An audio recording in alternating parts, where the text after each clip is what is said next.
चलिए सीधा शुरू करते हैं। महाराष्ट्र की एक बहुत ही अद्भुत और प्राचीन भक्ति कथा का विश्लेषण करते हैं। सोचिए, जब अडिग आस्था और जीवन मरण के संकट का सीधा आमना सामना हो तो क्या होता है।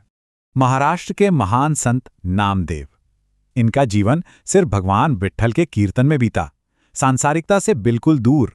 इनका एकादशी व्रत बेहद सख्त था, रात भर कीर्तन, और अन्न तो छोड़िए, पानी की एक बूंद तक नहीं। लेकिन एक रात कीर्तन के बीच अचानक एक संकट आया। एक बेहद कमजोर भूखा ब्राह्मण उनके दरवाजे पर पहुंचा। सबसे हैरान करने वाली बात, वो ब्राह्मण कोई साधारण व्यक्ति नहीं, बल्कि पूरे 120 साल का था।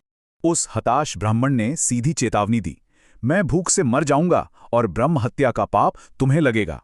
नामदेव जी का जवाब बहुत विनम्र लेकिन अटल था, सुबह तक रुकिए, जान जाए पर मैं व्रत नहीं तोड़ूंगा।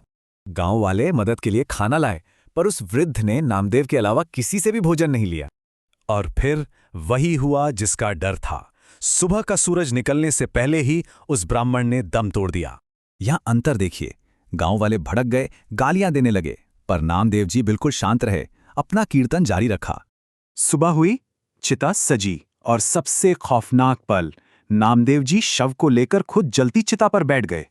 लपटे पास आते ही चमत्कार हुआ। मृत ब्राह्मण अचानक जिंदा हो गया, नामदेव को बचाया और गायब हो गया।